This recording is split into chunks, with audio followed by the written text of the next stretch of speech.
Everyone, welcome to study squad. I am Shivani Chauhan. इस video में हम लोग देखेंगे क्लास 8 हिंदी का चैप्टर 10 कामचोर के क्वेश्चन आंसर्स। तो पहला क्वेश्चन है, कहानी में मोटे मोटे किस काम के हैं, किन के बारे में और क्यों कहा गया है। तो देखिए आंसर है इसका, कहानी में मोटे मोटे किस काम के हैं, बच्चे के बारे में कहा गया है। तो ये जो शब्द है कहानी में मोटे मोटे किस काम के हैं, यानी कि बच्चे किस काम के हैं, क्योंकि वे घर के कामकाज में ज़रा सी भी मदद नहीं करते थे और पूरे दिन मतलब दिन भर उधम मचाते रहते थे। इस तरह ये कामचोर हो गए थे। तो बच्चे जो हैं मोटे मोटे किसी काम के नहीं थे, पूरे दिन उधम काटते थे और कोई काम नहीं करते थे। नेक्स्ट क्वेश्चन है, बच्चों के उधम मचाने के कारण घर की क्या दुर्दशा हुई। बच्चे इतना ज़्यादा उधम मचाते थे, उसकी वजह से घर की क्या हालत हो गई थी। तो देखिए इसका आंसर है, बच्चों के उधम मचाने से घर अस्त व्यस्त हो गया था, मतलब बहुत ज़्यादा हौश पौश सा अस्त व्यस्त घर हो गया था। मटके सुराहियाँ इधर उधर लुढ़क गए, घर के सारे बर्तन अस्त व्यस्त हो गए, पशु पक्षी इधर उधर भागने लगे, घर में धूल मिट्टी कीचड़ का ढेर लग गया।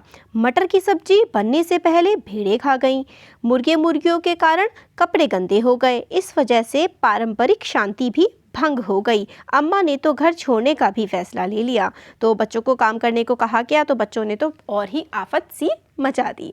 तो ये क्वेश्चन नंबर 2 का हमारा आंसर है। नेक्स्ट क्वेश्चन है, या तो बच्चा राज कायम कर लो या मुझे ही रख लो। अम्मा ने कब कहा और इसका परिणाम क्या हुआ। तो अम्मा ने कहा कि या तो बच्चा राज कायम कर लो या फिर मुझे रख लो। तो इसका आंसर है, अम्मा ने बच्चों द्वारा किए गए घर के हालात को देखकर ऐसा कहा। बच्चों ने उधम को मचा दिया था, बहुत ही तोड़फोड़ मचाती थी पूरे घर में। जब पिताजी ने बच्चों को घर के कामकाज में हाथ बटाने को कहा तब उन्होंने इसके विपरीत सारे घर को तहस नहस कर दिया, जिससे अम्मा जी बहुत परेशान हो गई। इसका कारण ये हुआ, इसका परिणाम मतलब इसका रिजल्ट ये हुआ कि पिताजी ने घर की किसी भी चीज़ को बच्चों को हाथ ना लगाने की हिदायत दे डाली। अगर किसी ने घर का काम किया तो उसे रात का खाना नहीं दिया जाएगा। फिर कहा कि अगर काम किया ना कोई भी घर का तो खाना नहीं देंगे। हमने चैप्टर बनाया हुआ है, बहुत फनी चैप्टर है पूरा, क्या बच्चे तोड़फोड़ मचाते हैं, है ना। नेक्स्ट है, कामचोर कहानी क्या संदेश देती है। तो कामचोर कहानी क्या कहती है, क्या संदेश देती है। तो यह एक हास्य प्रधान कहानी है, मतलब कॉमेडी टाइप की कहानी है यह कहानी संदेश देती है कि बच्चों को घर के कामों में अनभिज्ञ नहीं होना चाहिए। मतलब बच्चों को घर के काम करने चाहिए, अनभिज्ञ नहीं होना चाहिए, मतलब बिल्कुल इग्नोरेंट नहीं होना चाहिए। बच्चों को ये नहीं कि हमें काम करना ही नहीं है, बच्चों को घर के कामों में हाथ बटाना चाहिए। उन्हें उनके स्वभाव के अनुसार उम्र और रुचि को ध्यान में रखते हुए काम देना चाहिए या फिर काम करवाना चाहिए। नहीं है कि बच्चों से सारा घर का काम करवा ले, नहीं, उनके इंटरेस्ट के अनुसार उनके एज के हिसाब से काम करवाना चाहिए बच्चों से, जिससे बचपन से ही उनमें काम के प्रति लगन तथा रुचि उत्पन्न हो, ना कि ऊब।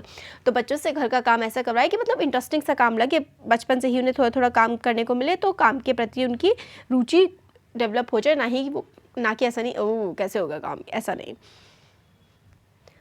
नेक्स्ट क्वेश्चन है, क्या बच्चों ने उचित निर्णय लिया कि अब चाहे कुछ भी हो जाए हिलकर पानी नहीं पिलाएंगे। तो बच्चों ने जो डिसीजन लिया था कि अब हिलकर पानी नहीं पिलाएंगे, क्या वो सही था। तो देखिए इसका आंसर है, बच्चों द्वारा लिया गया निर्णय उचित नहीं था, क्योंकि स्वयं हिलकर पानी न पीने का निश्चय उन्हें और भी कामचोर बना देगा। तो मतलब बिना हिलकर पानी मतलब बिना हिडुल, जैसे कि इसका बेसिकली ये मतलब निकलता है कि बिना कुछ किए ही उन्हें सब कुछ मिल जाएगा या फिर बिना हिडले डुले पानी मिल जाएगा तो फिर वो और कामचोर हो जाएंगे। वे कभी भी कोई काम करना सीख ही नहीं पाएंगे। बच्चों को काम तो करना चाहिए पर समझदारी के साथ। बड़ों को उनको काम सिखाना चाहिए और आवश्यकता अनुसार मार्गदर्शन देना चाहिए। इसका मतलब ये है कि बच्चों से काम करवाएं बट एक्सेसिव काम ना करवाएं। जो बच्चे कर सकते हैं उतना ही काम करवाएं और जब बच्चे कर रहे होते हैं काम उस समय बड़ों को भी उन पर नज़र रखनी चाहिए और उनको सिखाना चाहिए। नेक्स्ट क्वेश्चन है, घर के सामान्य काम हो या अपना निज काम, प्रत्येक व्यक्ति को अपनी क्षमता के अनुरूप उन्हें करना आवश्यक क्यों है। तो घर का कोई नॉर्मल सा काम हो या फिर कोई भी काम हो, हर पर्सन को अपनी एबिलिटी के अनुसार ही काम करना ज़रूरी क्यों है। देखिए इसका आंसर है, अपनी क्षमता के अनुसार काम करना इसलिए ज़रूरी है क्योंकि क्षमता के अनुरूप किया गया कार्य सही और सुचारू रूप से होता है। तो क्षमता के अनुसार मतलब आप जो काम कर सकते हैं वही काम करें ताकि वो काम अच्छे से कर पाएँ। यदि हम अपने घर का काम या अपना निजी काम नहीं करेंगे तो हम कामचोर बन जाएंगे। हमें अपने कामों के लिए आत्मनिर्भर रहना चाहिए। तो मतलब घर का काम नहीं करेंगे या फिर तो हम क्या हो जाएंगे, कामचोर बन जाएंगे। तो अपने काम हम दूसरों से ना करवाएं, अपने काम हमें खुद करने आने चाहिए ताकि हम अच्छे से रह सकें।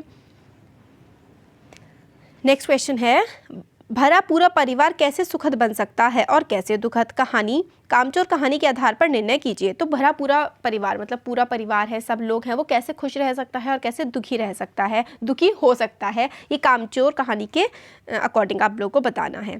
तो इसका आंसर है, भरा पूरा परिवार तब सुखद बन सकता है जब सब मिलजुल कर कार्य करें, और दुखद तब बन जाता है जब सब स्वार्थ भावना से कार्य करें। कामों के देखिए इसका ये मतलब है, भरा पूरा परिवार सुखी तब होता है जब सारे के सारे लोग मिलजुल कर काम करते हैं, और दुखी तब होता है जब हर कोई अपने लिए काम करता है। कामों के क्षमता अनुसार विभाजित करने से कहानी जैसे दुखद स्थिति से बचा जा सकता है। मतलब क्षमता के अनुसार काम को बांटे, जैसे कि कहानी में बच्चों को सारे काम करने को दे दिए थे तो बच्चों ने बिल्कुल तबाही सी मचा दी थी।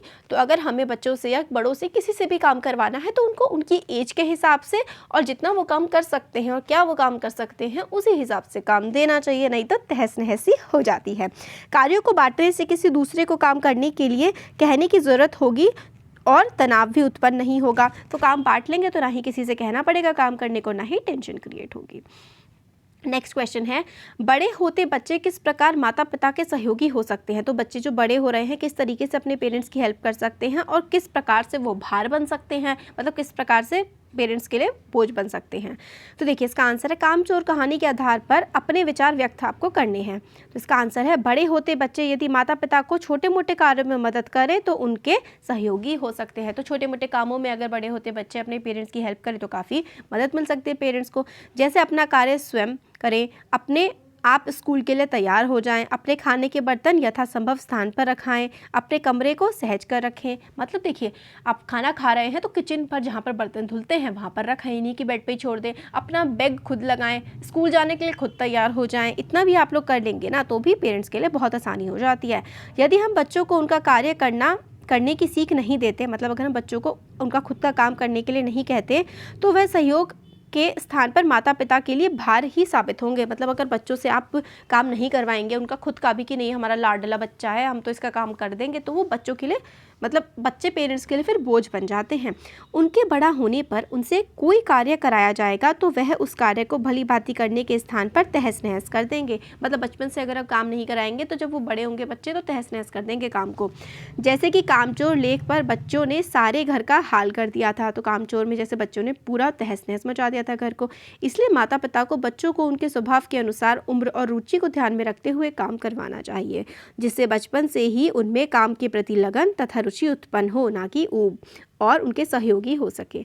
तो बच्चों से उनके उम्र के हिसाब से वो कितना कर सकते हैं, उनका इंटरेस्ट किस में है, उस हिसाब से काम करवाना चाहिए ताकि बच्चों में काम करने की लगन आए। नेक्स्ट है, कामचोर कहानी एकल परिवार की कहानी या संयुक्त परिवार की? इन दोनों तरह के परिवारों में क्या अंतर है? देखिए एकल परिवार वो होता है जो एक न्यूक्लियर फैमिली जिसको इंग्लिश में बोलते हैं, और या फिर जो जैसे कि माता पिता और उनके बच्चे, वो न्यूक्लियर फैमिली हो गई। और एकल परिवार जिसमें जॉइंट फैमिली, मतलब माता पिता उनके बच्चे, दादी दादा और फिर उसके बाद चाची चाचा, ताऊ ताई, इस तरीके से जो रहते हैं वो जॉइंट फैमिली होती है। तो कामचोर जो कहानी है उसमें तो संयुक्त परिवार की कहानी है।